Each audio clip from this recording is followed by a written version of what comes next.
All right, man. We got a special edition of In Off the Bench. Our guest from Tennessee basketball is in Italy tonight. So, what we did was we decided to take care of our host.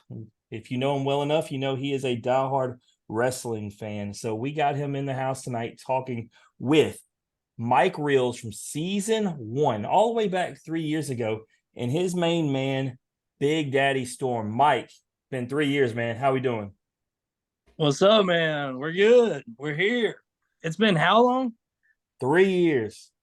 3 years, dude. It doesn't seem like that long. But in those 3 years, I watched you wrestle numerous times with this man, Big Daddy Storm. I watched him throw folks through tables, all sorts of stuff, put on a show. My son loves both of you. Storm, how we doing? Man, doing great. Thanks for having me on tonight.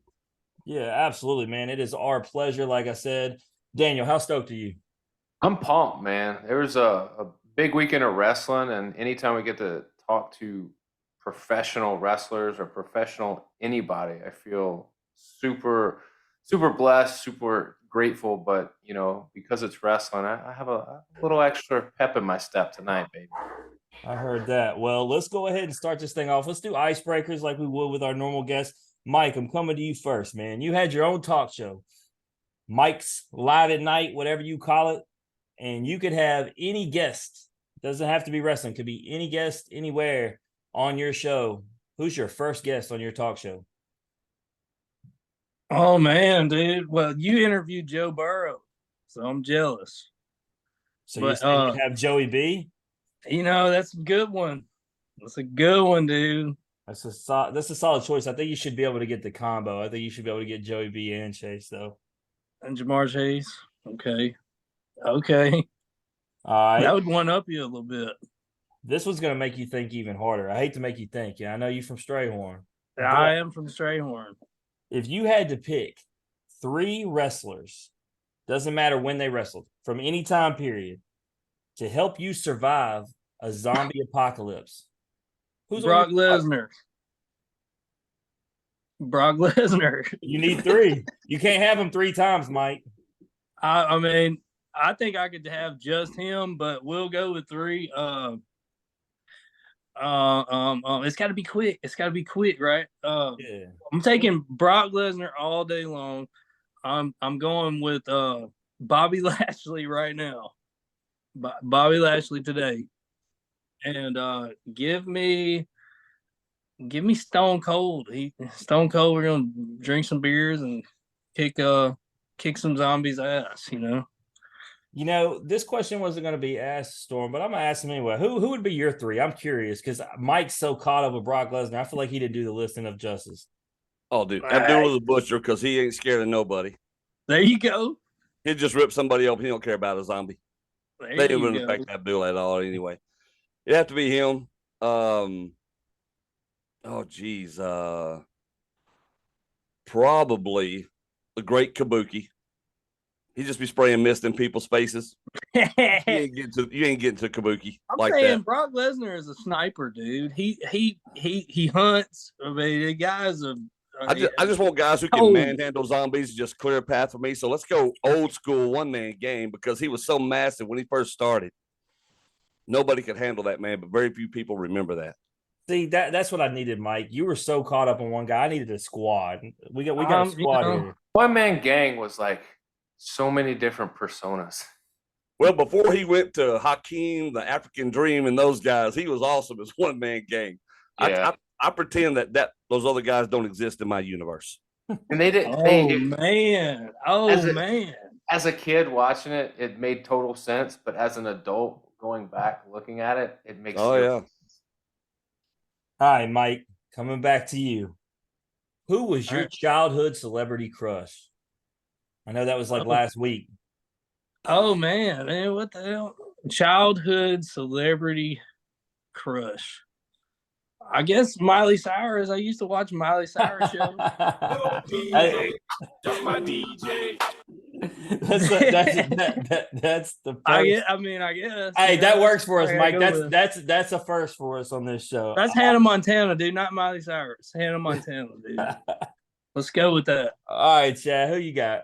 Oh, Olivia Newton-John all day long. Man, Oh, and man. the age is exposed, baby. The Dude, I age don't is even care. exposed there for sure. Look, when she came out I'm in those tight 46. leather pants, that was done. That was it. Puberty hit quick. All right, Chad. Not who are you surviving a zombie apocalypse with, but who is your favorite wrestler all time, period? Oh, dude, hang on a second. Get some video action. Oh, snap. This guy right here. Harry Terry Von Von Erich. Oh, I grew up in Texas. I grew up in world-class wrestling. So I knew the Von Erichs. They were like rock stars down there. You didn't go anywhere in Dallas. They there were weren't rock billboards stars, everywhere. man. They were just rock stars. And that's why I got into wrestling, was because of those guys. All right, Mike. Give me anybody other than Brock Lesnar, for the love of God, to the answer to this. Dude, I'm not. Brock Lesnar is the sniper. He's killing zombies all day. He's murdering everybody's list with zombies. Where's Tommy Too Good at? You're fired off this episode. Come on, man. Not.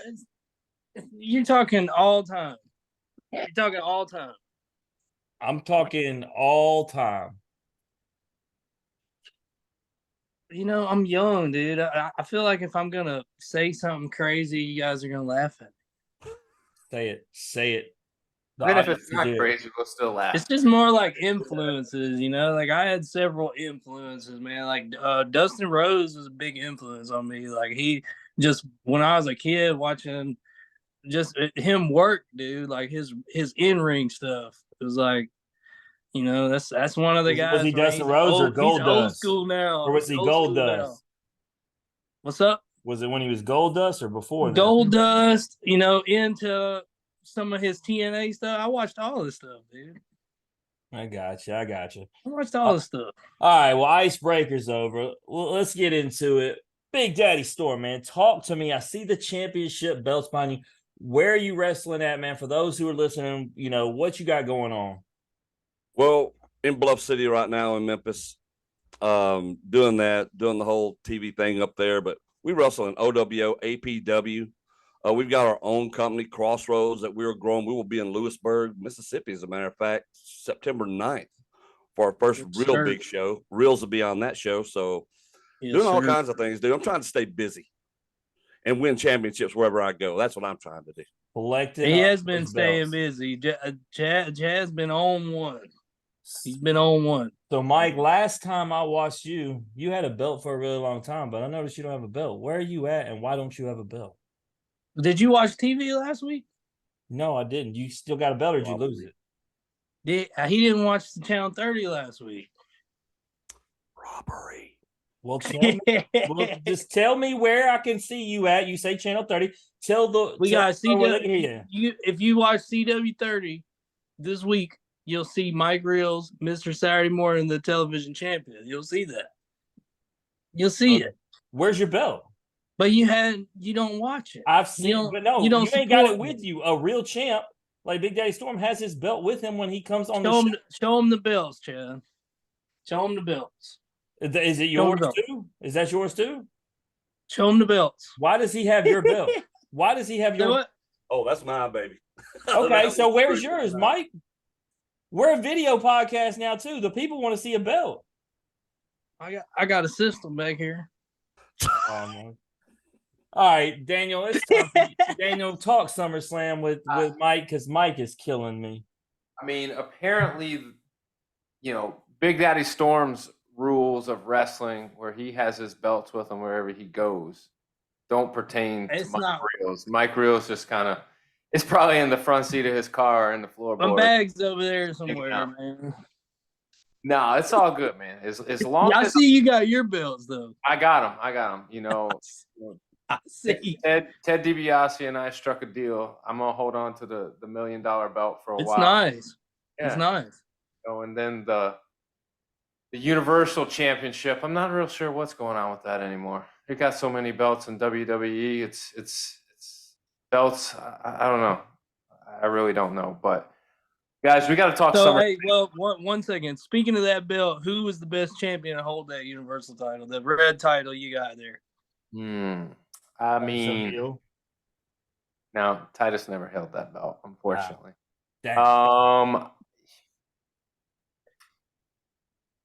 I mean, who held it at the time? I mean, it's hard to say. I mean, There were right? several people that held the red universal. I like Seth Rollins and the way what he's done with himself. And when he was the champion, I think he did a good job. I think Kevin Owens did a phenomenal job when he had it. But if you're gonna talk about championships, you got to talk about the guy who is the guy right now, Roman, right? So I think he's by far done the most with all of the belts.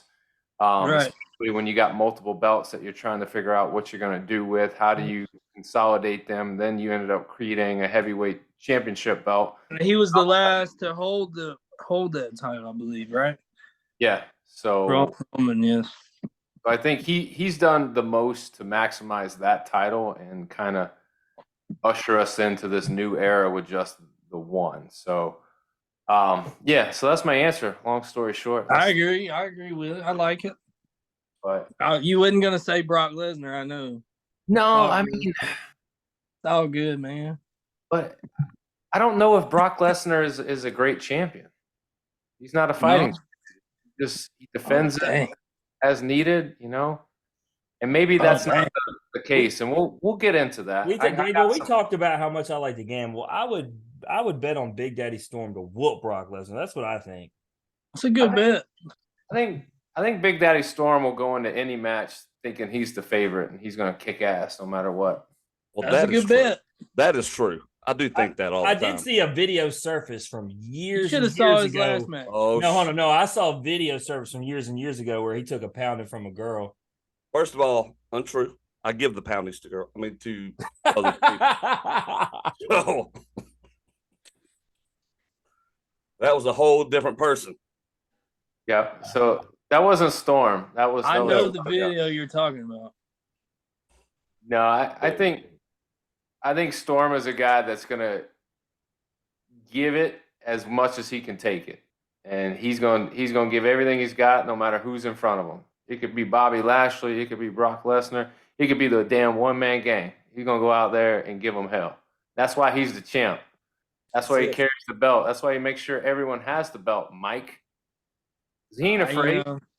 He ain't hiding. I'm forgetful, man. I got a lot of stuff on the brain, I hear you, man. CW30 this weekend. I'm gonna have Jim record it and send it to me because I want to see if you actually are the TV. So you can go back. They show up, right, Chad? They got them on YouTube. They show all episodes on YouTube afterwards. It's a 30-minute show. It starts at 11:30. It ends at 12. I mean, he's gonna go to YouTube. You can go back and watch all that stuff, man. You can go back and watch all of it. I ain't going back any. I'm going straight to this weekend. Okay. Set it yourself. I want to know. Yeah, go straight to the weekend. All right, guys. Mike's a fighter. He ain't stepping away from nobody. No. Mike's a fighter, baby. So SummerSlam. We gotta get into it. I guess, Storm, I'm gonna start with you, man. Had a chance to watch. What is your initial thought of the show in general? Was it good? Was it bad? Was it in between? Was there something left to be desired? What are your initial thoughts on it as a whole? I like the show. I mean, look, WWE as of late has really done well with their product overall, and then especially with their premium events. I hate even calling them that, but whatever. But SummerSlam was another good. It's one of their big four anyway, and they put a lot into it. And I think they probably picked mostly the right matches, except for one. Not a fan of Rousey and Shayna Baszler. I thought that match was subpar anyway. But as far as the rest of the show, man, the matches were pretty top notch. They were pretty good. Mike, WWE for up until recently has had this stigma of it's not very good creatively, the writing's not very good, and I don't know if it's just trying to maximize all of the talent or what the case may be, but like from your standpoint for SummerSlam, creatively, was it where it should have been? Was there things that you wished you would have saw, or was it right up there with some of the best that you've seen? Yeah, so I like what Chad said about the MMA style match. It wasn't ideal. I think there was a lot. I thought it started off really well. I thought the show as a whole went in the direction you want, though. I mean, as a whole, I thought the little MMA match, it started off really well. It had a weird, wacky finish, kind of, but it was just not ideal of what you want. Like what wrestling fans are looking for, right? But dude, the Gunther and Drew McIntyre match to me was man, dude, just the best match on the show, in my opinion. It was they were laying it in. I mean, it was just the way they choreographed that was spot on, dude. I mean, a show as a whole, I mean, that's you're in the right direction, I think. I mean, I don't think they're shows have, bumps all the time, even the big ones, I mean, I think WWE's going in the right direction. They have what, 50,000, over 50,000 people in attendance. They were upped loud. last year's SummerSlam. I went to last year's SummerSlam. I think it was 47,000 in Nashville. Yeah. I mean, you upped the ante to almost 60,000 this year. Yeah, I mean, And, with WWE, it seems like they have their finger on the pulse when it comes to attendance. They know what places and what venues they can have events where they can sell out. oh yeah, Ford Field holds, right at 60,000, and that's exactly what they had. WrestleMania is the same thing, and they've extended to 2 days, and they figured out how to sell out both nights for not just a couple hours, but for like now what seems like 5-hour events, which I've been to a couple WrestleManias here in Tampa and then in Orlando, and it is every bit of a 5-hour event. Like it's. Oh yeah. Well, I went to SummerSlam last year in Nashville. It was crazy, man. It was an experience. We actually won tickets on 98.1 and drove down there. We watched the Ric Flair match the next day with Jeff Jarrett. It was really just a fun trip, dude. Just being a fan, and like it was super cool. This year's SummerSlam, I don't know if they upped it as far as the show, but the show was really good in my opinion. I thought from start to finish. I mean, even Logan Paul, I thought his match was good. I thought a lot of Logan stuff has been good, man. I mean, he's worked for it. His stuff looks good. Definitely. I think as a whole, it's one of the better SummerSlams that I've seen in a while. I think a lot of it is because there's investment of characters, there's investment in storylines, and it's longer storylines and this long-term character development, which I like, but it may not necessarily be everyone's cup of tea. People, right? I mean, I like the Roman Reigns, Usos deal with the family and with the that's one of the only things I've been keeping up with.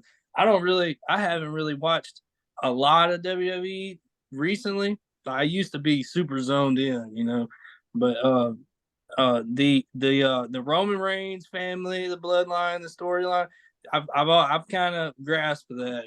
I've definitely been tuning into that for sure. If that's the only thing. Yeah, let's take the card, match by match and kind of break it down, and I'll get, what I thought we could do is get insight from professional wrestlers to talk about those matches, how it played out, and then maybe what's next.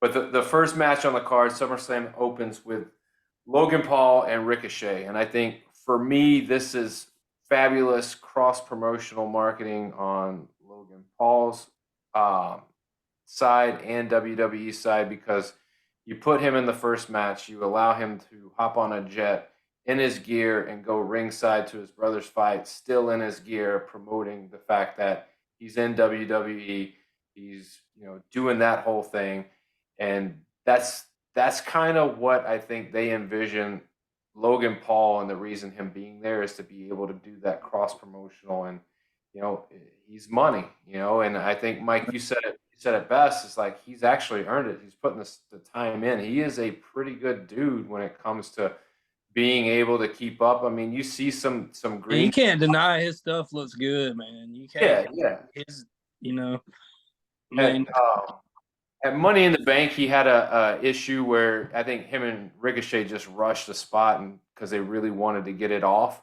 about killed themselves. But you put them back in a match together at SummerSlam, and you can tell that putting a guy like Logan with a guy like Ricochet, it's like there's going to be a opportunity for big time spots. And Jim, I'll ask you, man, when it comes to like a Logan Paul or a Jake Paul, do you think as not a non-fan, but a guy who doesn't follow it as close, do you think having a guy like a Jake Paul or a Logan Paul, would that bring you closer to the product? Yeah, and to your point, because I did watch his brother in the boxing match, they showed him boarding the plane, leaving SummerSlam, and then coming. And so I thought that whole thing was cool. And so to your point, to maybe somebody who was viewing from my side who saw him, maybe said, "Hey, man, he's somebody I want to check out." Obviously had a cool outfit. Obviously dig the colors, dig the fact that he was supporting his brother. So yeah, it could be something that somebody who may not know anything say, "Hey, he's somebody I'd check out for sure." Absolutely. Play a little clip of what went down at SummerSlam between these two. Wildly. Caught him that time with the elbow. Logan, second rope. Caught Ricochet. Oh my goodness, what a counter by Paul off the DDT. Cover, hook of the leg, and a kick out by Ricochet. What a counter by Paul. Here's your winner, Logan Paul! Well, that was a great matchup, but the ending sucked. Yeah, the ending, it was Logan Paul getting more heat. Obviously, he's a hated dude. Nobody likes him. Gets one of his guys, brass knuckles, knocks out Ricochet, gets the 1, 2, 3. Storm, I'll ask you, man, I want to start with Ricochet. Is Ricochet turning into a guy that's just a worker, a guy like a Dolph Ziggler that may not hold a title for long, but you can put him in the ring with anybody and they're going to create magic? I think so, because you can count on Ricochet to give you a great match every time he steps in the ring anyway. He's just super talented. And a guy like that, unfortunately, will get pinned into a certain role where he's never going to move up. He's never going to move down, but you can rely on him. He's going to be your mechanic that's going to come in. You can rely on this guy to give you great matches. They'll pay him real well to do just that. He highlight his athleticism. We'll always have a permanent home. Mike, with a guy like Ricochet, would you be willing to take the payday just to be a good worker and have that label thrown on you? of course, who wouldn't? Who would not, man? Who would not? Yeah, I don't know what's really next for Ricochet. I think he's obviously got a spot, like you said, Storm, no matter what. He's a worker. For Ricochet, man, he's anything could be next, Really. Anything. I don't know if this is a good idea, but I think sending him down to NXT on frequent visits and working with those guys to kind of expedite growth and put, another big name in there. I think he could be a big time player there, but you put him in the ring with someone like Carmelo Hayes or Trick Williams, guys that can move around and do what he does. And I think you can create big time matches, and you can, when those guys are ready to move to the main roster, you have someone for them to start a feud with, but you also have their name already on the main roster and associated with guys that are there. So don't know if that's a good spot for him, but I could see Ricochet, like you guys said, doing just about anything. He could, man. I mean, being his last match is Logan Paul, like that's a huge name, that you're a guy, he hasn't been wrestling long, but he's a huge name, So that automatically boosts Ricochet. He could damn near do anything on SmackDown. I think he's on SmackDown, I believe. It'll be interesting to see. I mean, obviously we know Logan Paul is going to be at some type of PLE, some premium live event at some stage. I don't see him doing as much of the week to week stuff that he did leading up to SummerSlam. But who knows? Like if he wants to make some money and make some good money and be consistent with it, then I guarantee you WWE's not gonna not pay the guy. They'll have him there. He looks like he's here to stay. To be honest, He's put in the work though. That dude has really put in a lot of work to look like he belongs. I'll Oh, tell you yeah. what, And speaking his of putting in impulsive, work, his impulsive podcast is huge, by the way. hey, Yeah. speaking of putting in work, I Googled and I want to stay in the mix on this and look at Ricochet. Daniels, he's got more than 8 abs. It's not fair. Yeah, Rick. You should There's see 10. what There are 10 there. like the dude can fly, man. Literally, like I mean, he walks the rope, walks the top rope, springboards off of it, backflips. Like he even tonight, and I hate to get off the subject of SummerSlam, but tonight he's in a fatal 4-way and he does a dive over the top rope and he catches the top rope and propels himself from the top rope and like does a flip forward. And only a guy like him can do something like that. And there's no like practicing stuff like that. If there is, it's very controlled, but like he's a guy that just does it. And you don't think twice about it because he's Ricochet and he can damn near do anything. So, and he's a lot safer. It's not very safe, but he's a lot safer than some of the guys you've seen. You know, the older, like your Evan Bournes. That guy, he would tear his leg up every time. Like, I mean, all the time. Like he, just the way he bumps, you know, and lands and he does things. He's so smooth, man. He's like he's not killing himself in a way, but he's still doing this crazy stuff. You know, it's wild the way, you know, But you know, just the the way big he difference, operates, dude. It's wild. and the big difference though is that Logan Paul has personality. Ricochet doesn't have that big personality. And at That's the end of the huge. day, no matter what your moveset is, if you don't have a personality that connects with the audience, it really doesn't matter. And you get pigeonholed into doing this guy can do a lot of cool stuff, like we were just talking about. That's huge. But where's his personality taking him? It's That's not huge. taking him. And in a way, and really, Logan carried that. I mean, He as did. far as His that goes, personality has he come elevated in. himself. And Yes, Daniel, I'll tell you, impressive on Logan's part to me. Daniel, I'll tell you, and Storm is somebody who can, since I've seen him wrestle, I don't know, about I think 6 times maybe. He's definitely somebody who can understand personality. He makes sure that everybody in that building hated him. He would take the mic. He would make sure. I mean, he'd get in my son's face along with all the other kids and piss them off. He did the personality of the heel to perfection. Thank you. Appreciate that. You gotta live it, man. I mean, they say the best heels are actually real big assholes in real life. Oh, dang. What did he just say about you, Chad? Well, I'm gonna say he's probably not wrong. That's what I'll say. Is that look, if you don't believe in who you are and it's not somewhere close to the truth, you're not gonna be real and genuine to people. People know when they see me is like, I don't know if this dude's really an asshole or not. Yes. That's kind of what I'm getting at. In order to be believable, like you can't stray too far away from who you're not, you know? No. And I'm not saying that, you know, I don't want to say you're an asshole. I'm just using the word. But you could say it. It's true. It's true. I'm gonna say it, but yeah, you want it to be believable, and you have to somewhat eat, breathe, and live that persona if you're gonna be able to portray it and get people to believe in you. So,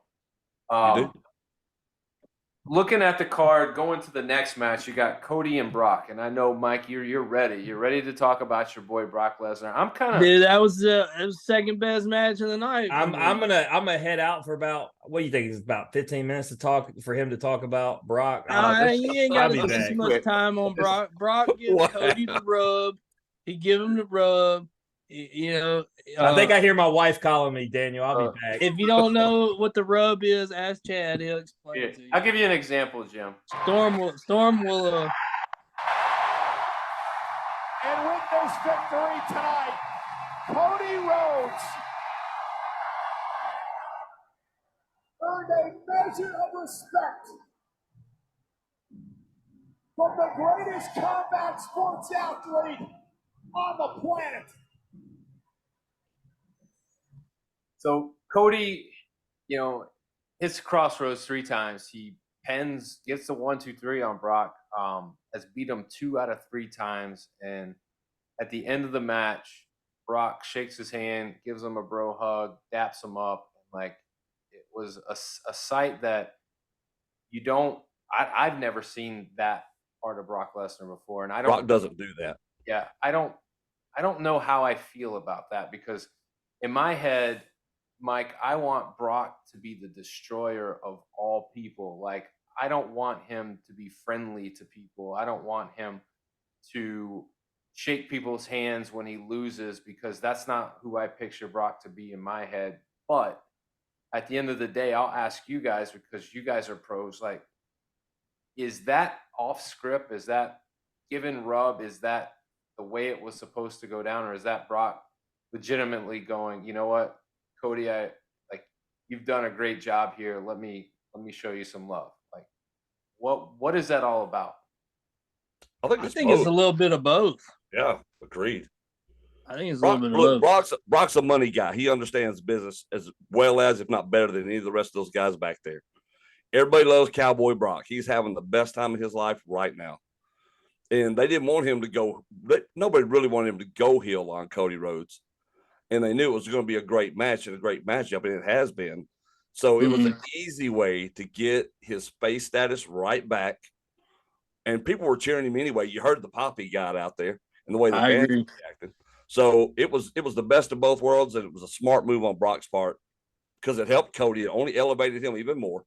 Cody's going for the championship, man. And let's face it too, Brock's on the way out. He's 40. He's not, he's not going to be in the game much longer. He's putting, that's what you call putting guys over, man. That's, Cody said after his match with Brock that he had entered his final form as a professional wrestler. And that just sums the whole matchup and everything. Just the rub, the after, he kind of did. He kind of entered his final form. I mean, this is him. You're not gonna get anything more than this is Cody Rhodes. I love Cody Rhodes. I'd say my one of my favorite wrestlers, biggest influences was Dustin.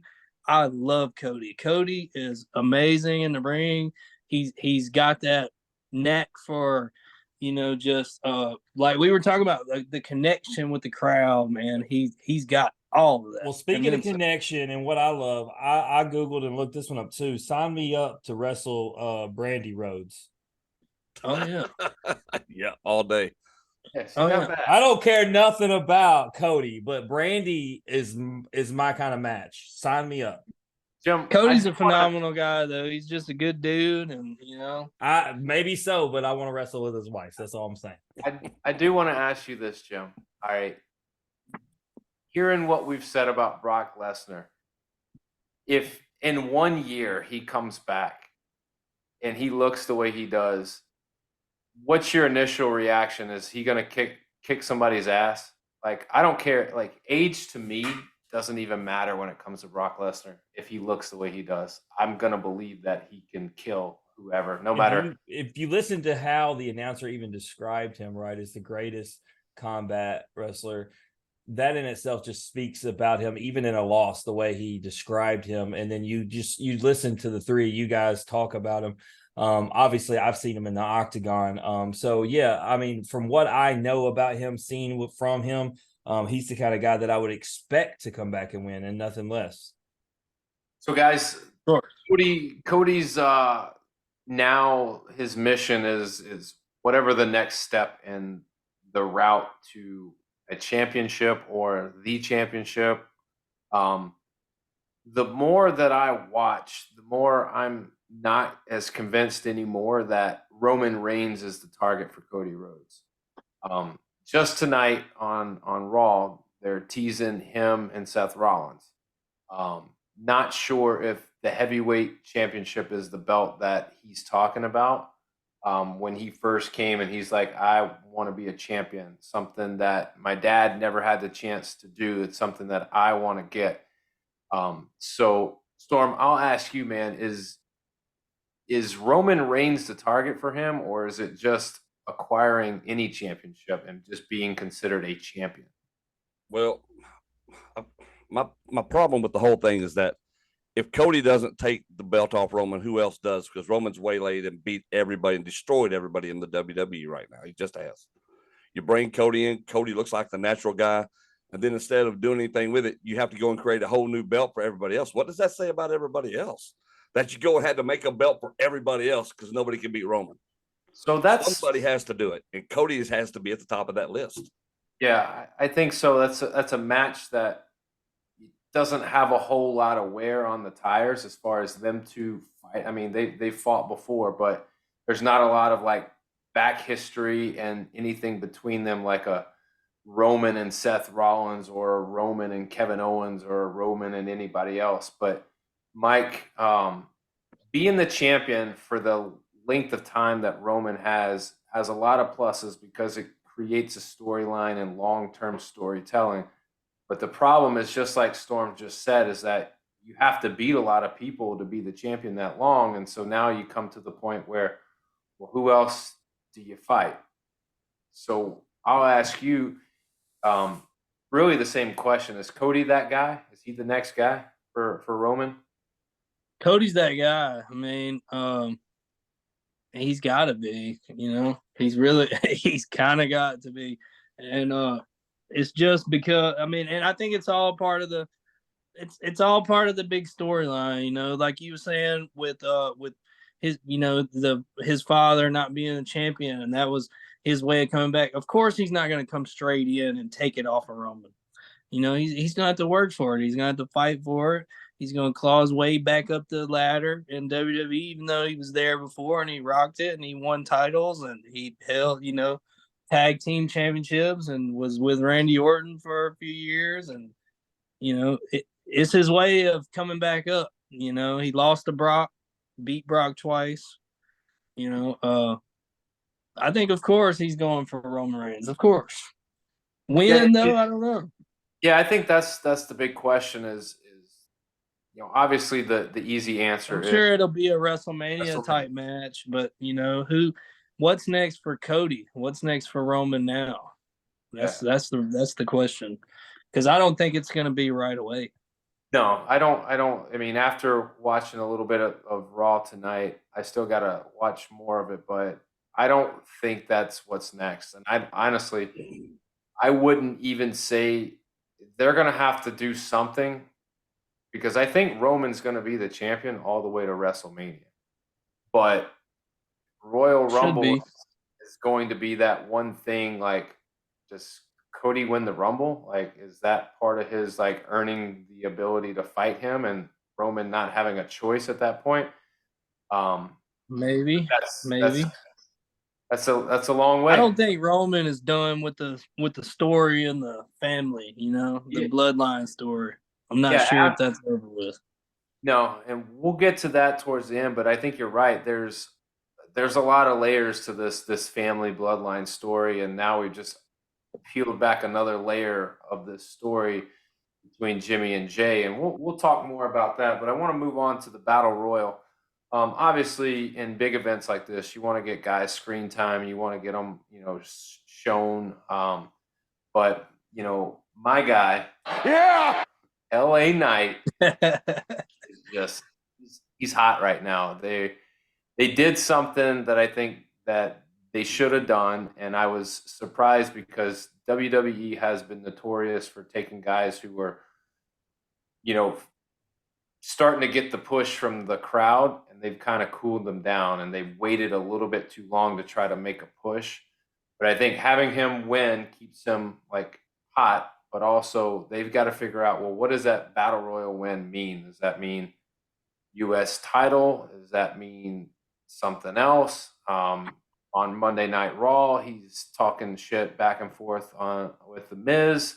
So to me, I want to see him in a picture. I just don't know where that is just yet. And it might come to fruition when Santos Escobar and Austin Theory meet up on SmackDown, because that'll be for the U.S. title. So maybe he filters into that once that little feud is over with, but we'll see. I'll ask you guys, the Battle Royal, Storm, have you ever been in a battle royal before? Way too many. Way too many. Have you If won I it? scream at that, so yeah, I won a few. How, They're what not is fun. it? What is it like? Like, is it just controlled chaos, or It's is it chaos, it's stupidity. It's there's a bunch of everything in there, dude. It's battle royal. I like the Royal Rumble style battle royals. If I'm going to ever be in one, I've been in 4 of them, and I love those type of matches. But just a regular battle royal, it's just chaos. Guys are throwing wild kicks and punches and trying to toss people over. Then you see some guys walking around like zombies because they don't know what to do, and it's ridiculous and it's stupid. But when you see it on the level that the WWE does it, you see a lot of what they do, and sometimes they don't mean anything. Like, I'm not a fan of the Andre the Giant Battle Royal. I'm just not a fan of it. But when it means something, and you can get a guy over like LA Knight who the fans are clamoring for, you can do battle royals right where they actually have stakes and they mean something to the fans. And at SummerSlam, it did, because everybody wants to see that dude succeed against what everybody inside may have wanted. LA Knight just came out and proved himself with the it factor. He's connected with the crowd. They're looking for the next Stone Cold. Not to say he's it, but he is not afraid to go out there and talk and get the crowd on his side. And you don't have to be the best technician in the world if you can do that. No, I mean, And he is still good in the ring. Let's be honest. Stone Cold wasn't the greatest wrestler. No, not at all. But He was he basic. got over with the crowd. He fucking did. Like the clip you sent me the other day between him and The Rock. Yeah, I mean, he was a guy that was known as just an ass kicker, and it wasn't like this finessing ass kicking. It's just like very just basic punching and kicking. Like, Look, Daniel, in that clip you sent me going back and forth between him and The Rock. I love The Rock, remember, but I didn't watch him wrestle, but I love him for everything about him. But if you sent me that clip and I had no knowledge of The Rock from football or from movies or anything else, I would tell you who I would want to win between that interaction. I would tell you with Stone Cold, because that clip sold me, because he talked that talk and talked shit and made him look stupid. yeah, when you got The Rock and Stone Cold and they both got a stick and they're back and forth with each other, and you can one up that guy or the other guy, like, you're good on the mic, like, because those dudes were some of the very best. Moving past the battle royal, it was, LA Knight gave him a chance to continue that push. Hopefully, is going to continue with something of value or substance moving forward. But we mentioned it earlier, the Ronda Rousey, Shayna Baszler match, the MMA style. And I don't think there's too much to discuss, because I think really what they wanted to do was to let Ronda get some time off and kind of move out of the picture. And maybe she comes back, maybe she doesn't, I don't know. But there was nobody in the picture at the moment to do that other than a Shayna Baszler, because there was a storyline outside of WWE that they created, because it was there.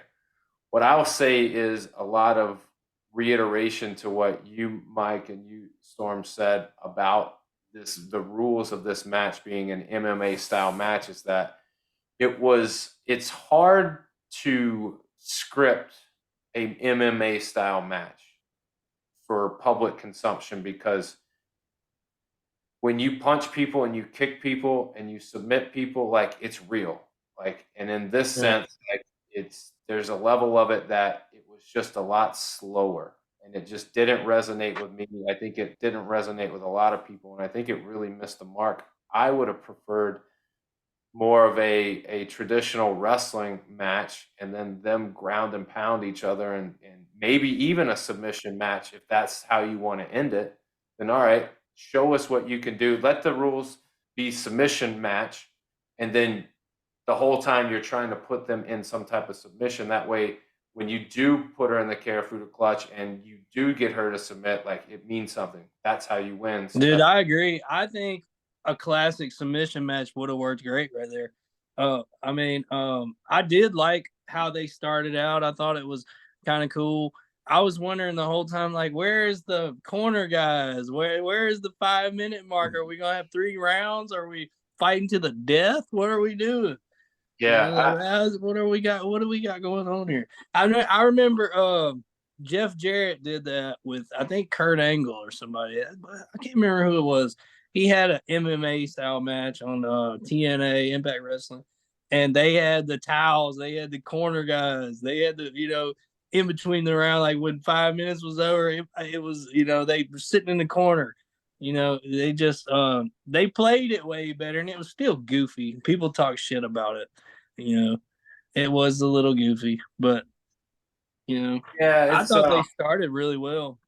Like the match itself, and when it got going, I was like, "Hey, this is different." But as it went, they were throwing the MMA, like the punches, and the finish was weird to me. I thought the finish was weird. yeah. I think when you don't lock up and you do a lot of like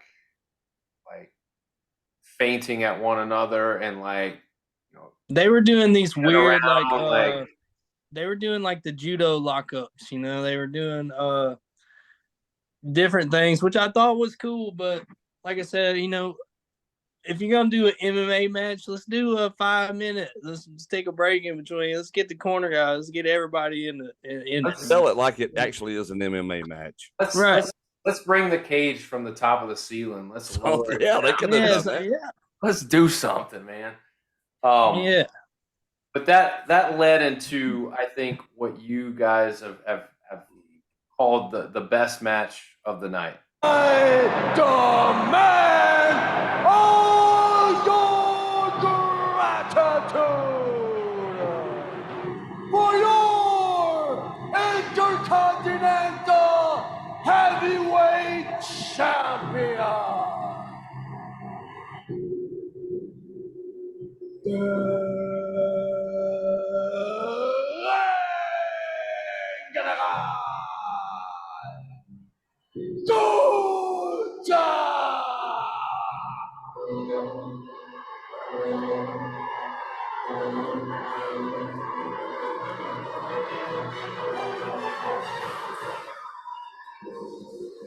He is the longest reigning Intercontinental Champion of the 21st century, and Corey, he's just 32 days away from overtaking the Honky Tonk Man as the longest reigning The Honky Tonk Man.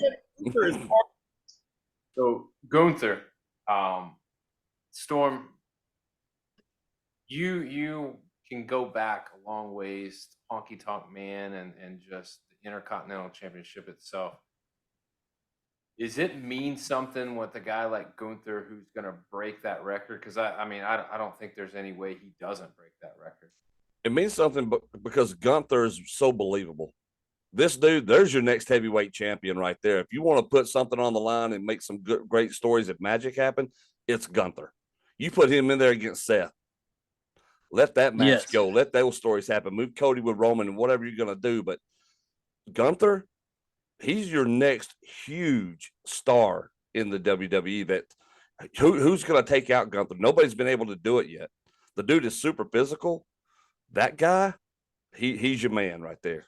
You put him in a match with Drew McIntyre, and Drew McIntyre's a big dude.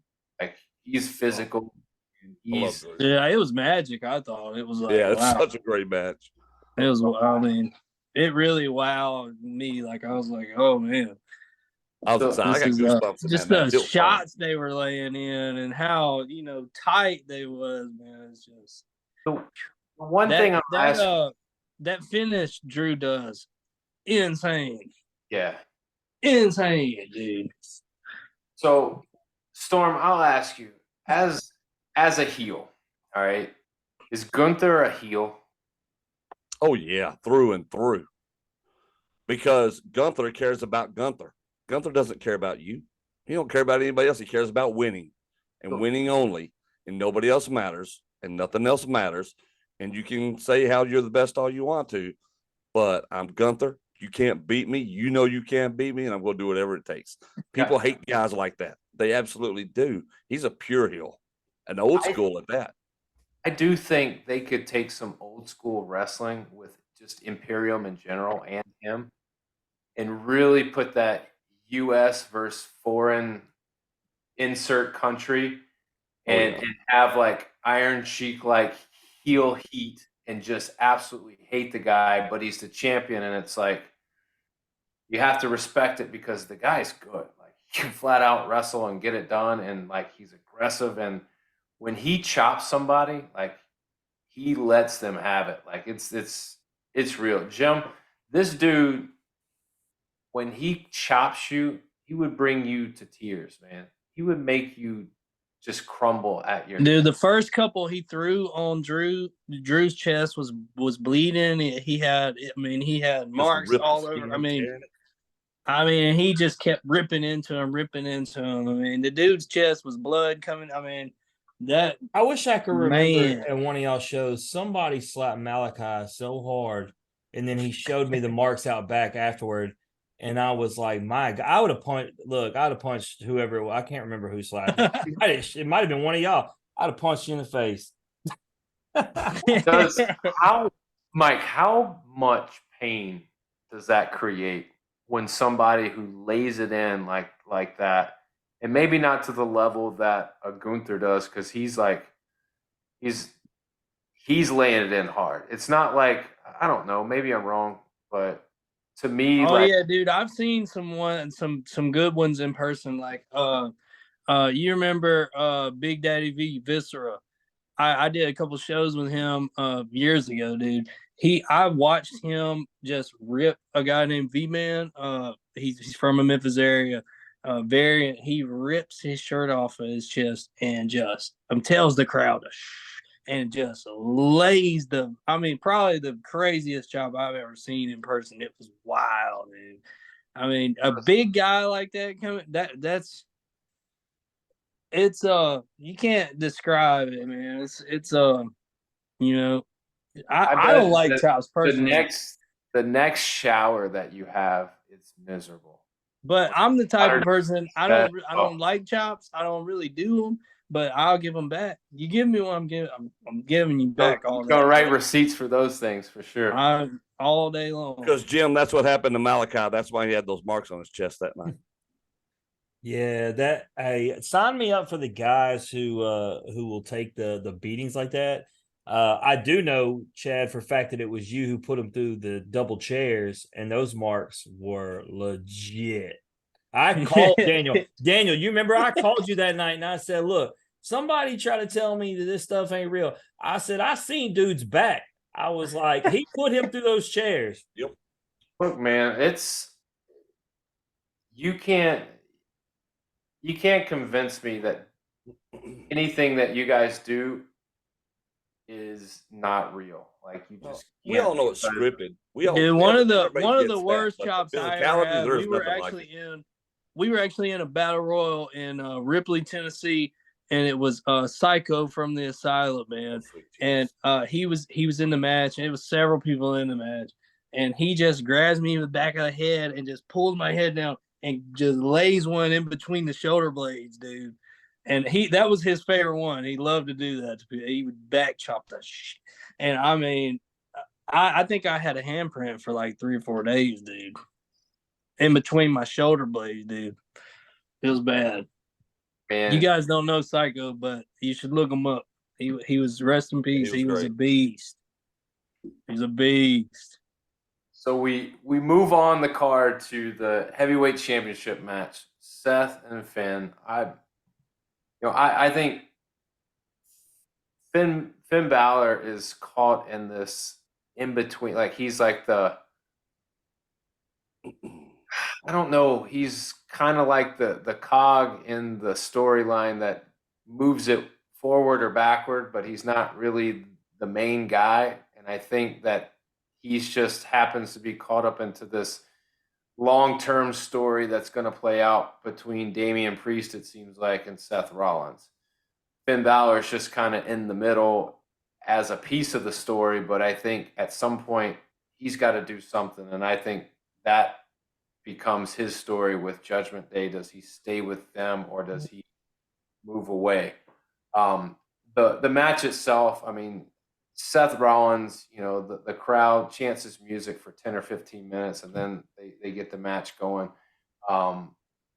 I think the way that they drew back to the first Universal Championship match that Finn won, but then had to give up and relinquish the belt because he was hurt.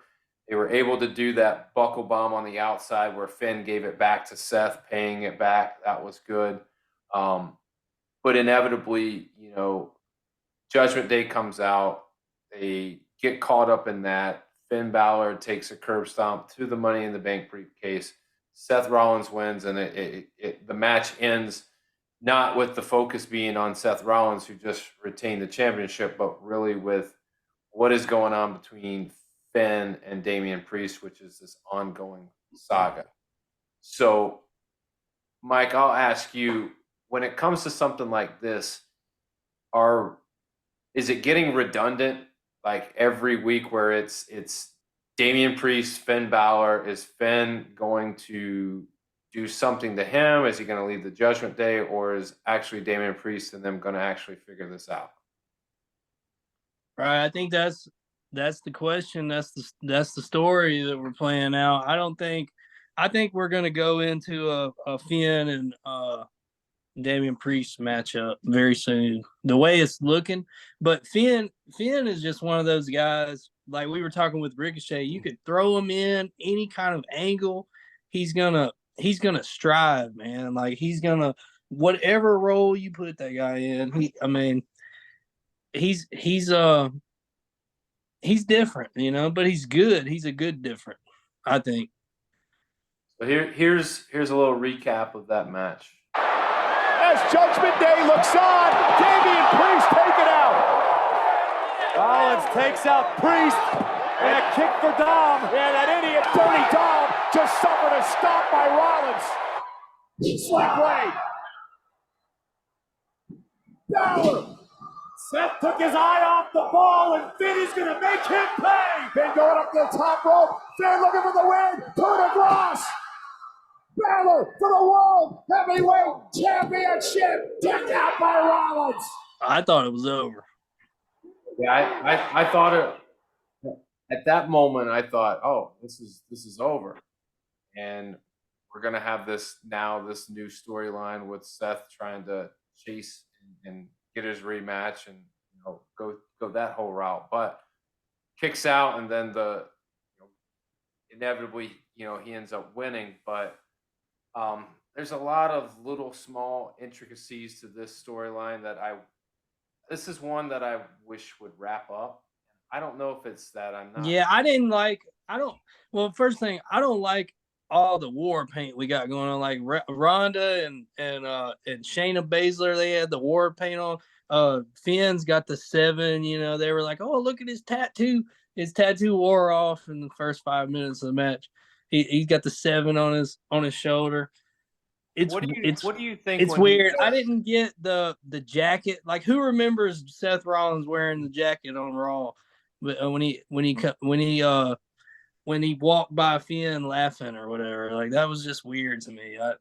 I think it takes a lot of work on like Michael Cole to be able to bring you back to the story to understand why that is. And if you got to dig that deep, I think you're trying too hard. Yeah, you're trying to. I think so too. You're trying too hard, man. Who remembers the black and yellow jacket? He comes out. He's got the pink tights on and the crazy, tire, his entrance stuff, and underneath he's got the red. I mean the black and yellow jacket from years ago or whatever. And that's really the issue with that, is that Seth Rollins is so eccentric with what he wears on a day-to-day basis that when you put something simple like just a leather vest with yellow writing, it's like, well, it's lost in all the other outrageous shit that the guy yeah.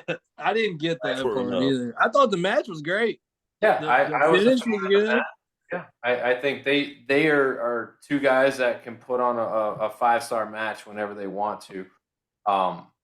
But I think it does seem like a thrown together build up. Like, let's put these two guys in there, and we know they can work well together. And we know they're gonna have a phenomenal match, But let's just kind of, I'm not a fan of Judgment Day, I think is what it is. I think I want like a Bullet Club version of Finn Balor that I'm not able to get with an AJ Styles like combination, whether that's a feud or them working together.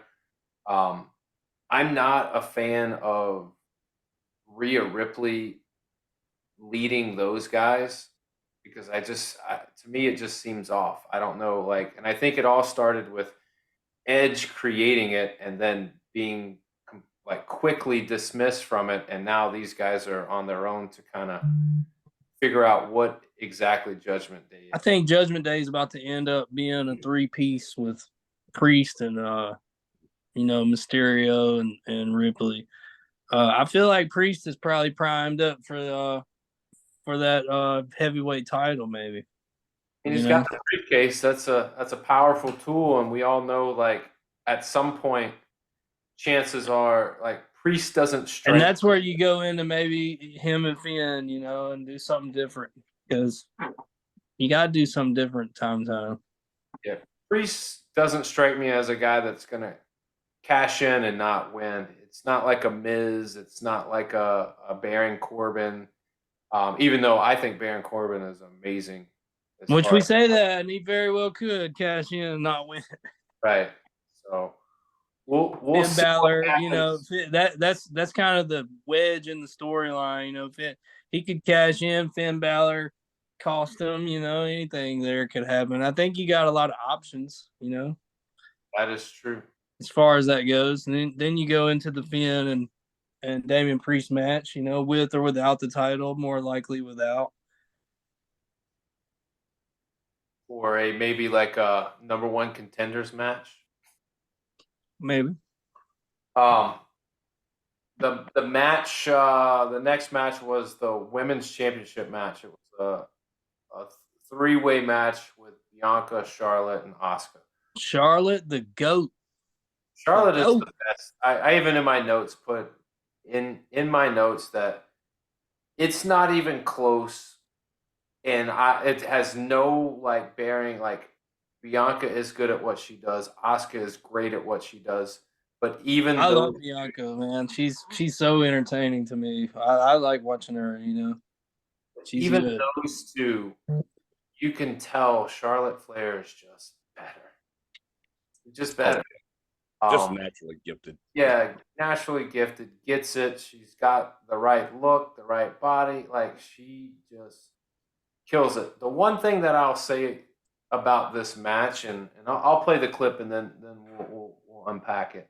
Out Charlotte, taking out Asuka. Get out of here, Bianca. Briefcase to Belair. Io Sky to the bad knee with the briefcase. And now off the face of Belair.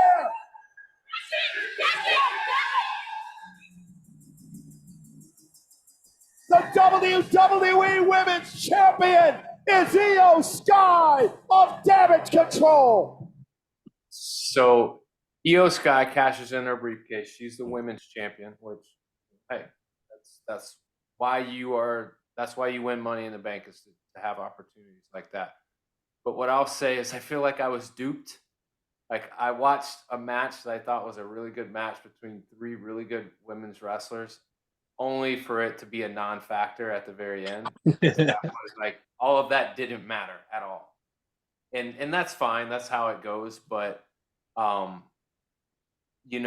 don't know. To me, and this is just me, maybe you guys can give me some better perspective because I've never been in the ring. I don't know what it takes to be a champion. But to me, Io is going to be kind of just like a placeholder for the next champion, whoever that might be, which inevitably is just going to be a placeholder for Charlotte Flair to win it again. I think maybe Survivor Series. I don't think Payback coming up, or I think there's maybe another overseas live event. I'm not sure, but either way, prior to Survivor Series, I don't. Io might be the champion up till then, but I don't think too much past that. I definitely don't think she makes it to Rumble being the champion. I don't think she's going to be the champion that people are going to want to seek out if they win the Royal Rumble for WrestleMania. So that makes me believe that she's just kind of a placeholder. Obviously, Bianca's going to have some say in that. She's going to feel like that she was going to win that match. Charlotte Flair, obviously being the best, could have some claim at that. There's other people that really just, other women's wrestlers that have, I'm ready for Becky Lynch to be done with Trish Stratus, even though I don't mind looking at Trish Stratus on a regular. But like at some point, what are we doing? Bailey, like, when is Bailey ever going to wrestle again? Like, I just don't like. I don't feel like all of Damage Control is hurt and EO is winning championships while Bailey's just kind of a sidekick. And The sad part is that it is a true Charlotte Flair problem because she is so good. You're struggling to get everybody else up to her level, and you can't make it happen. So they're having to keep her away from the belt to try to legitimize some of these other women who it is ridiculous, the disparity in talent between Charlotte. And I love Becky Lynch. Oh yeah. I love Bailey. They are great. Same thing with Bianca. But nobody's just on Charlotte's level to such an extent that it is hard for WWE to figure out what to do with this women's division right now because it's kind of unfair. Charlotte, which is why you honestly kind of should see be that your same Roman Reigns of the female division. Easy. No one should touch her. If you go back to when we did our wrestling draft, I read y'all back Daniel's list.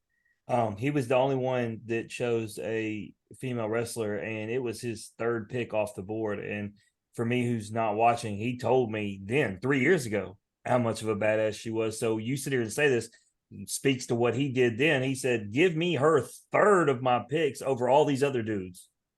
Yeah, she is great. And that's unbelievable for somebody who never even wanted to be in the business. Well, we all pulled a Jackie Fargo. I hate women. That's right. Yeah, I hate But women. she's phenomenal. yeah, All aspects, she has it on every level, and that's what you want your champion to do. She is. It's kind of why you see that same cycle of women like Asuka, and when Sasha was there, you always saw Sasha and Flair because those were like her best matchups. Daniel, the ones you could put in there and go with her. Daniel, like, is this like one of the conversations we have with these athletes in football, baseball, basketball, whatever, where the family gene pool is just unfair? Yeah, well, so I don't think it's the gene pool. I just think it's the understanding of the business. And yeah, I'm sure opportunity to be around it has a lot to do with her success and her dad. And but outside of her dad, yeah, David Blair sucked. He was like the worst prodigy ever. But outside of her dad, she puts in a ton of work to this. Yes. And it shows. She could probably rest on the laurels of the last name of Flair and be a great women's champion, but she would just be another female in the division. Unfortunately for her, there's a persona that she has to live up to, and thankfully she wants to live up to that, and she does a great job at that. And she's, like Storm said, she's kind of the blessing and the curse in her own right because she's so good, but who's gonna compete with her? It's almost to the point where, and I'll ask it's the Roman Reigns look, huh? Do you have to put her in the ring with a male? No. I don't think so either, even though I've read that on numerous sites and message boards as well. If you want her to be more of an ass kicker or more believable as having competition, then put her in with a male. And I'm just thinking, I don't. That's not believable to me. If you have even those intergender tag team matches that they have are silly to me because if the female tags the male, then they have to just switch places, and it's just weird. So, but I do know in maybe Impact and other wrestling organizations, they do have females fighting males. I was looking at this picture of her, Daniel. I mean, and she's well built. I mean, is she legit slamming folks around? Yeah, but I mean, it's not just that, but technically she's good. She's powerful. She's big. She's just Does it Yeah, all. yeah, She's so- athletic. She Wrong, does. too. What'd you say, Ashka? I saw the picture when I googled the picture. Is she short or is Charlotte that tall? Charlotte's That's all. Charlotte's big. She's got a crazy build. Her build is different. She's definitely Again, different. genetically gifted. She is. Well, Definitely.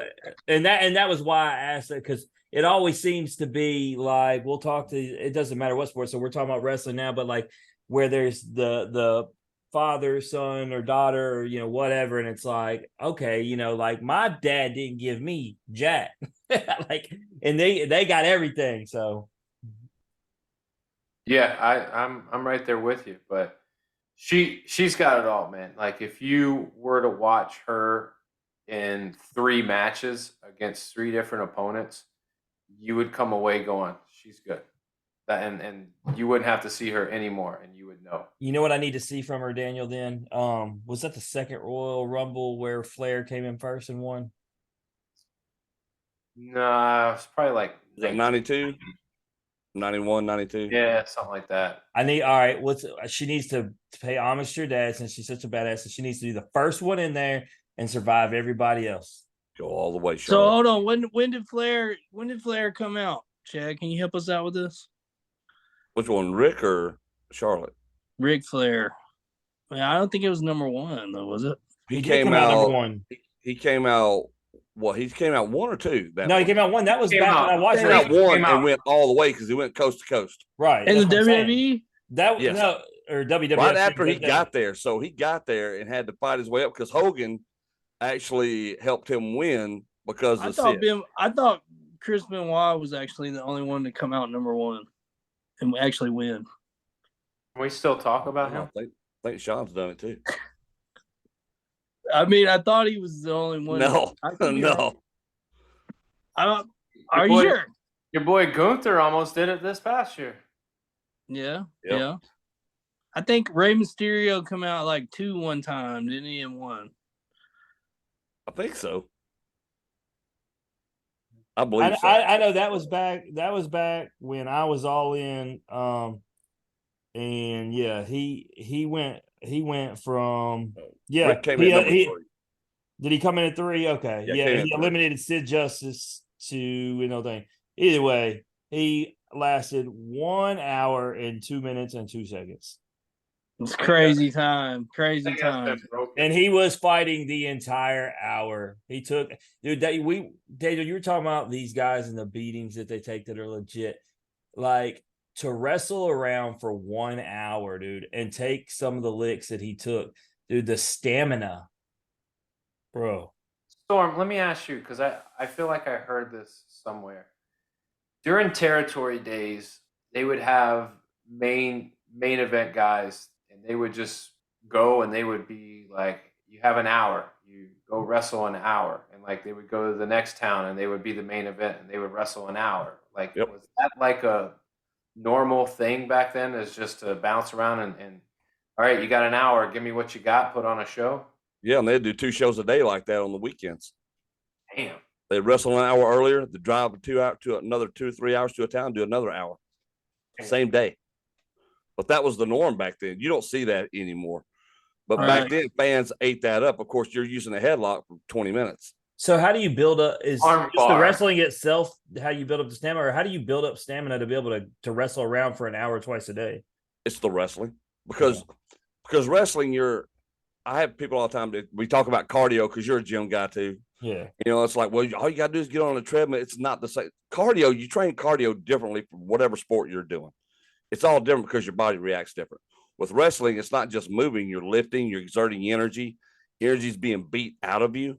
So it's a different kind of stamina that you have to endure. Gotcha. It's not like It's a track and different field, shape. like where you're just a It's runner. definitely a different shape. It's like, Yeah. Jim, when you like, if you were to go and play half court basketball as opposed to full court basketball, like the running and the angles and the jumping is like, you just feel different. We talked about that. The next day you can't get out of bed, you play full court. Yeah, I've never been in a wrestling ring, even though I don't know. I say I would like to take a bump, but Mike, sounds like we got to get him in a wrestling rings, what it sounds like. Come down. Mike this way tried. and come hang Mike out with tried to us. get me down in there to wrestle. What's the old boy who ran the Redeemed? Ron, Yeah, Ron started talking smack, telling me to come get in the ring and wrestle. And Mike was like, "Please do it, please do it." please. I told Mike but I was like, I don't know how to like hold back. I'm gonna try to hurt somebody for real. So Randy needs to come down, and you guys get together, and you guys come down. We got the ring set up in Coldwater. You guys come on. Well, you're take some coming. You're bumps. coming to my town now. Lewisburg is 5 minutes down the street. I'm There more you of go. a We'll bring the more ring of a- from a Coldwater to manager. Lewisburg. I'm more of a manager. I'm more of a like help Big Daddy Storm. you wanna be plan. my We're manager? just gonna fulfill Hey, that you're dream. you wanna always be my welcome manager? to, buddy. Bump, man. You want to take the bump? Let's take the bump. But if I'm gonna manage, then I gotta at least take a bump, man. You I got feel to take the that's- bump. that's If you're gonna part manage, of- for part of sure. it. You have to experience it. It's nothing like you ever think it is. Oh, I'm sure it hurts like hell. I'm sure Right. it's like you guys are calloused to the bumps, but I'm sure you probably get caught off guard by some too. You know, it's Oh yeah. Well, when I first started, I was bumping on a gym floor with 2 layers of carpet on it. oh So, yeah, That so is that's 100% kind of how true. my body reacted to the bumps. You know, and there's no other way but to react. You're falling on the floor. yeah, I would be very apprehensive, and I think that's what would eat me up because I don't think you can be. I think you just got to commit to it. Well, you look at it, though, because y'all interview a lot of athletes, man, and you see it whether it's baseball, football, soccer, basketball, whatever it is. Y'all interview so many athletes. We have had a ton of like professional football players come out, pro players, muscled, thick, in excellent shape. Do this, get in there, bump one day, and you never see them again. Like y'all are stupid. Y'all are crazy. I ain't doing this. Or quit because it is different and it is painful.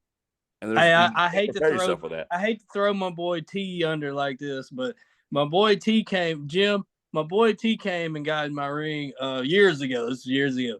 He gets in the ring and he's like, "Yeah, we're gonna try. We're gonna try." He takes a couple bumps and he gets out. And he never steps foot.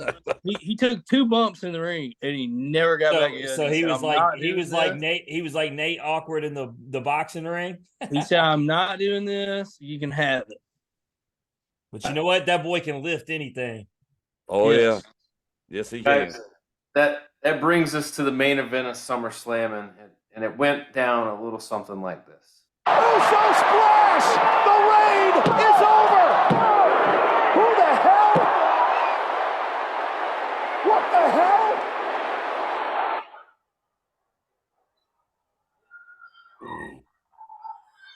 Are you freaking kidding me? Jimmy, what the hell did you do? Tell you what, Michael Cole is really good. Michael Yes. is good. Really Golden, dude. He's one of the best. He's one of the best. So And I couldn't stand him when he was young into the business. He would get on your nerves so bad, but man, he has really carried that place. My least favorite Michael Cole was that really heel, like always. Oh, yeah, it was whining. awful. That was my least favorite Michael Cole. But man, he's phenomenal. he was backstage doing interviews for a long time. He wasn't like ringside doing commentary. And now, like that's like he's almost Jim Ross. Talk status. about a guy that has earned his spot, man. Has came from the bottom up, for real. Definitely. So coming from the bottom up, Yes. Roman is the champion still. Jay, Uso splash off the top ropes, has him pinned. Jimmy masked up, pulls him out, super kicks him, and throws him back in the ring. Roman spears through the table. 1, 2, 3. Right? Roman retains. Obviously, I think everybody. What I loved about this match is that you knew Roman was going to win, but there were multiple times within the match where you go, oh shit, he is not going to win. And that's what I loved about this because Especially the very end there. Yep. Despite what you think is going to happen, they have a way of making you feel like, oh, well, maybe something else could happen. I think that's the magic of pro wrestling right there is just, that's why as an adult, I still love watching it, and it takes me back. And as a kid, that's what I fell in love with, is rooting for my guy. And when they look like they're going to lose, they figure out how to, like, give them the finger, and then, the big boot leg drop, or you start getting punched and you start shaking the top rope and you warrior and, press guys. And it's like, that's what I love. And so, great way to end SummerSlam. I enjoyed the match. I enjoyed the new layer. Obviously, now you got a Jimmy and Jay feud, two brothers. What I will say is what does that do for Roman? Does he get some time off until Survivor Series, or are they gonna, like, what's next for him? Because I feel like I don't know. Maybe he doesn't have to defend the title. Maybe he can just have storylines that allow Jimmy and Jay to be a small piece of it, and he's still in the fold. And then eventually, once that gets settled, then they move back to him. Or does somebody else come searching for him, because he's got him and Solo that aren't there with nothing. They're not, so. Storm, I'll ask you, man, what is next in that whole saga? What do you want to see? And here's the thing. I've been doing this a long time, promoting, booking, all the stuff that we do in this business. And it's fun not knowing. It's fun not seeing exactly where they're about to go with something. That right there makes me a fan. The fact that I can just enjoy it for what it is. Now, I know why, Roman people give Roman hell because he's on a limited schedule. The man's been battling leukemia. He's in remission, and they're going to make it easier on him so he doesn't have to break his immune system down. He can train harder and recuperate. I get that, and you want your money guy to be around a long time. They're doing the right thing by Roman, and the storylines are phenomenal. Jimmy and Jay, I think they'll have a good series of matches before the bloodline reforms. There'll be some adversity coming. Survivor Series is right around the corner. How do you not have the bloodline going to get somebody at Survivor Series, and by that time in 3 months, getting them back on track again? And I think this is what this next phase will lead into. It's something big at Survivor Series. I agree. I just think the way that it sets up with Survivor Series, and now the fact that they have brought back War Games to an extent, like there could be like a big time battle with Jimmy, Jay, Roman, Solo against another group of four. I don't know if that's who that is, but sign me up for that. Like I'm trying to see that. So hopefully, that whole bloodline reforms and re-strengthens by that time, and maybe they implode completely then, and that's fine. But I would like to at least see them in that match, because I think it could be big time entertainment. I agree, 100%. Mike, what about you, man? What do you think's next for Roman? I don't know, man. It's tough to call. What is the next pay-per-view? Is it Payback or Backlash or something like that? I think it is Payback. Payback, I think it's called. Yep. I don't know. You don't go straight into Cody, I don't think. No, I think you're right. I think they wait till that's a WrestleMania big time event. Yeah, I think, just like you said, so I think they're gonna take it easy with Roman. They're probably gonna keep him in the storyline, but not a main component. He might help somebody win or lose, and he might even tag up with with Solo for a match, but he's not gonna be the main focus, I don't think, until I just don't think he's gonna be like the titles aren't gonna be a point of contention as far as in a match, probably until Royal Rumble. Which I think is why you got Seth Rollins in the World Heavyweight title now. Yeah. So, I mean, having that extra belt helps. It protects Roman. And maybe that's the whole point of the belt, is to give Roman the ability not to have to wrestle 350 days, a year. Oh, yeah. But I think eventually after WrestleMania, I think he's going to probably take some time off, cool down, because what'll happen is, and you can probably give some insight to this, Mike and Storm, when you heat up and then you leave for a while and you come back, that's usually a good thing, right? Yes. I think so. It allows fans to not forget about you, but To miss anticipate. you. Yeah, to miss you and anticipate when are you coming back. I'll ask you guys because I'm curious. Storm, what's up with Bray Wyatt? Like everything that I read is like he's hurt or he's not coming back or like I don't Look, know. mental illness is a real thing. We know people who suffer from it. Heck, some of us may be suffering from it. We know it is a real thing that impacts everybody's lives. And Bray Wyatt has a lot of true demons that are not character driven that he has to deal with. And that's been the biggest thing for him, I think, is that he just can't mentally stay in there right now. He's been battling this for years and just cannot seem to overcome it. And they're just Doesn't not help used when doesn't help when one of your brothers or your best friend passes away in the midst of all of this, and Yep. then you come back and you're at back to one of your highest levels, and then you have a small injury, and then you come back, and then it's to me, and then a very like crazy storyline that could come out of it, and I think they've done a really good job in the past, like giving you little cookies and kind of laying things on very slowly to get people to understand and buy into what they're trying to do with his character.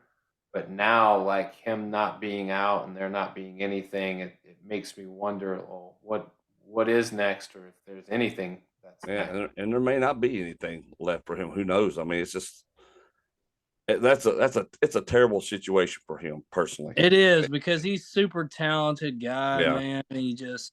He's super talented on the mic. I mean, all aspects really, but just the gimmick and and promos, like the guy but it's hard, I guess, to find something for him, or somebody for him. Just because of the way his character is, I think. You have to wrestling is something where you have to suspend belief, or I don't know, like suspend disbelief. Yes, suspend your disbelief. Yeah, so like that's what makes it entertaining.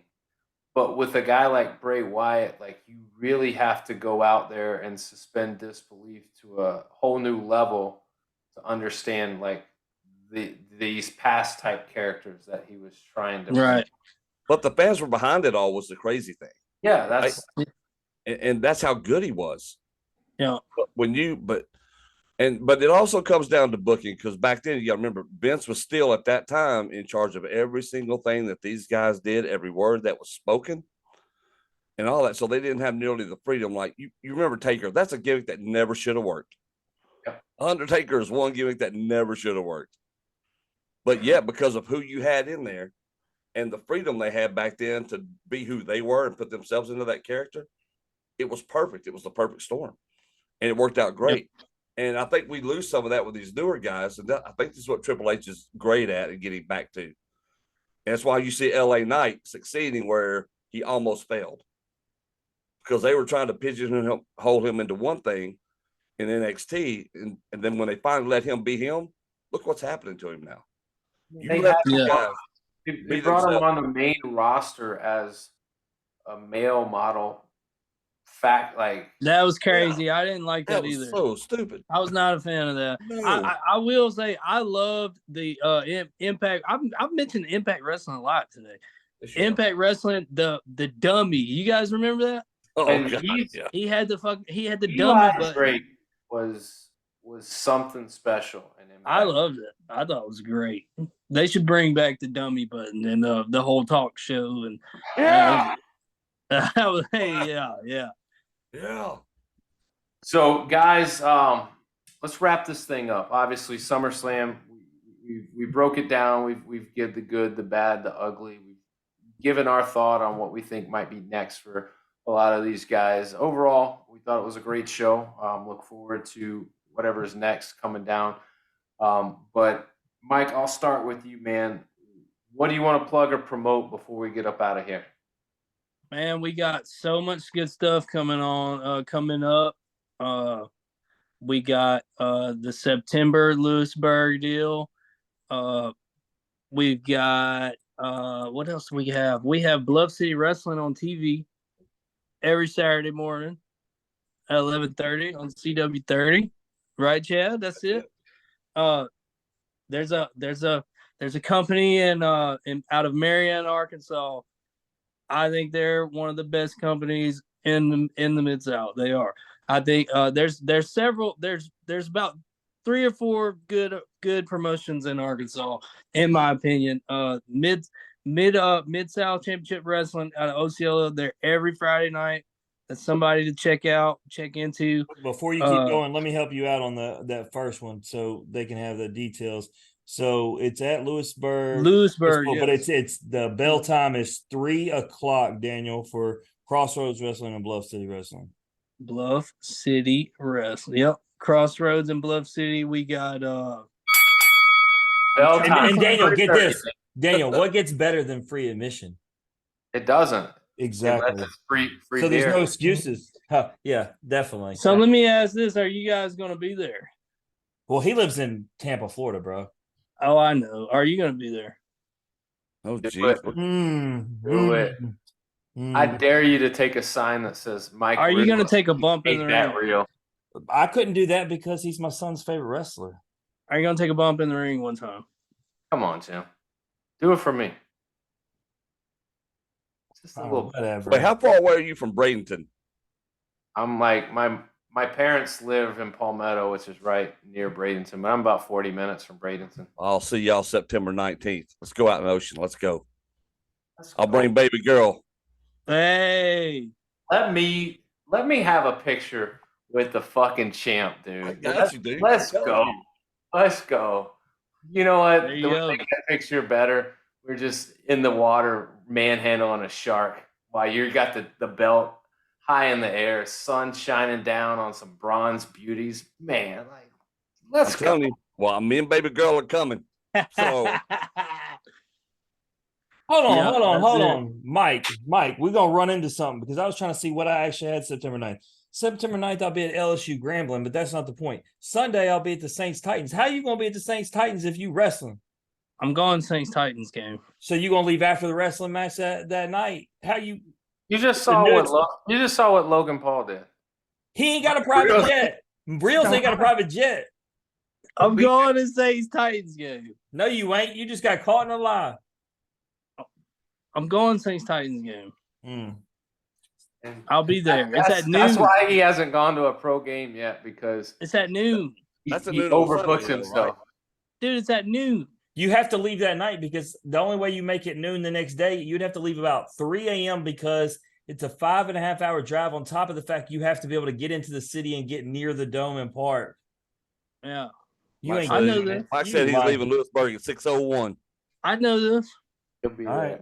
All right, Big Daddy Storm, what you got, man? Plug and promote. It's really the same thing. Bluff City Wrestling, CW30, Saturday mornings at 11:30. Plus, we got OWO down here in, well, I don't even know what you call it, the asshole of Mississippi. I don't know, somewhere around there, but it's everywhere down there. Bunch of little inbred rednecks down there. You got MIW, Middleton, Tennessee, APW, where Mike's talking about the best wrestling company in Arkansas. They're great, man. They got Fred Dosser coming. That's Darren Young. You remember Titus O'Neil, Darren Young? Yep, All Fred right, Ross will be there. so Darren Young players.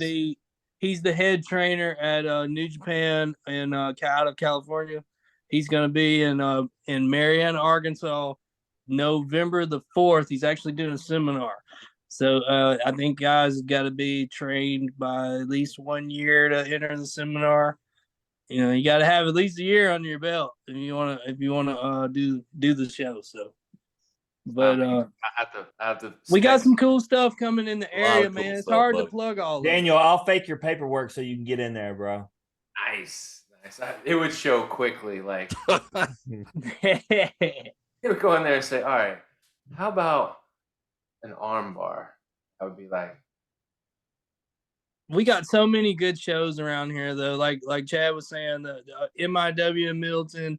I mean, Bluff City at wrestling in Memphis.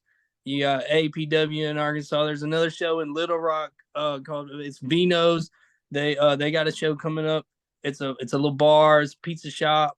Cool experience, cool time.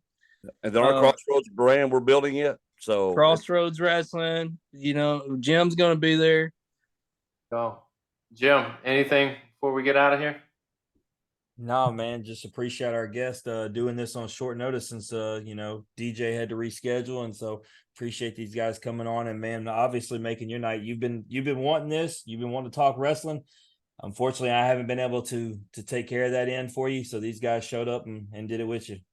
No, Before we go, man, I got to go back to one thing. Oh, we don't want to hear about Brock Lesnar, dude. I'm trying to go to bed. No. He said we can't mention Chris Benoit anymore. You got the Ric Flair entry on the Rumble wrong. Let's go back. Why do you guys think we haven't seen a number one enter come in at the Royal Rumble and win since Chris Benoit? Why? Because I didn't wrestle in it. Because people don't want to bring that up. Why does it not happen though? Why would you, if you erase the guy? Why would you not want somebody to go on and do that? And, there's been a couple guys that were really close. There's one last year. I think you mentioned, was it Gunther? Very close. That's the only thing that was on my mind when Gunther was in the ring at the end of the match. They're not going to mention that, but it was on my brain. I was like, is he gonna win? Is he gonna win? Since we're going back, rest in peace, greatest wrestler of all time, since the question wasn't asked to me, was clearly Kurt Hennig, Mr. Perfect. Okay, I just want to end the episode with that. Kurt Hennig. He wasn't the greatest. Throw the towel up, baby, and throw the spit. towal. Yeah, He was perfect. Yeah. that was a perfect spiral. Yes. The only golfer in history to hit 18 holes in one round. Mr. Perfect would throw a perfect spiral and catch it himself. That's it. It don't get no better than that. All right, guys, let's get out of here. Mike, the king of Realz, appreciate you, man. Big Daddy Storm, appreciate you, man. We wish y'all the best of luck, everybody. Saturday, you got to check it out. Go over to CW30 Saturday morning. You'll see. Subscribe to the YouTube, man. Go check the YouTube out. Hopefully, we see him with a belt. We already know Big Daddy Storm's got the belt. We got a couple of champs we're blessed to have. We wish y'all nothing but the best. And hopefully, whenever you guys want to talk wrestling, let me know. Like, we don't have to have Jim here. We could just. Dude, all you have to do is set it up and reach out. We're ready to talk. I'm going to see Jim in New Orleans when the Titans put a whooping on them boys. I'm going to tell you right now, if the Titans beat the Saints, me and you wrestling. All right. Well, you remember that ankle lock when I was 16. Okay. I was fighting cancer at the time, homie. Oh, you went there. You almost beat up a little kid. Do I tell a lie? You were 18 years old. You almost beat up a little kid. You were 18 years old. I think you were 14. I was not 14, but I was 18. The cancer treatment, he wasn't thinking clearly, obviously. He's over there fighting kids. I was actually coaching baseball. Mikey Realz at that point. Look, I was coaching baseball, and he just puts me in a leg lock for no reason. And the only reason he did it is because he sucked at baseball, so he was trying to get good at something. Yeah. I hated baseball. I didn't want to play. Hey, Daniel, we talk about when baseball. Friends play things because of their friends. Mike is that guy. All his friends were on the team, so that man signed up. Yes. I can respect that. But all this nonsense that's being spewed, Mike, please get him in the ring.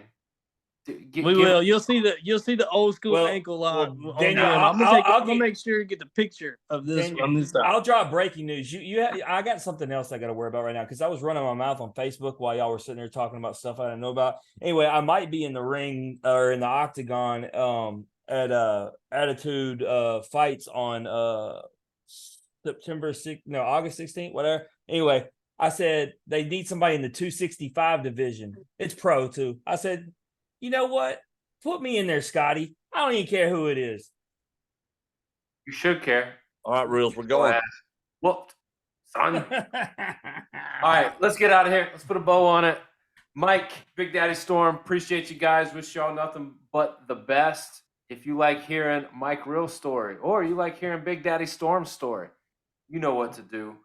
Like, share the podcast on Facebook, retweet us on Twitter, listen and subscribe on Apple Podcasts, Spotify, and Anchor. As always, comments, ratings, feedback, likes, hugs, loves, we'll take it all. Even some of the bad stuff, because Jim will fight you on Twitter, and apparently he'll get in the octagon these days. So there's that. We'll see everybody on Wednesday. We got episode 10. We're going to be talking LSU football. We're going to be talking NFL football. We got defensive back and former Colts and Falcons football star Jalen Collins joining us. This has been the In Off the Bench podcast. As always, remember, strong body, sharp minds, grit and grind all the time. We're out.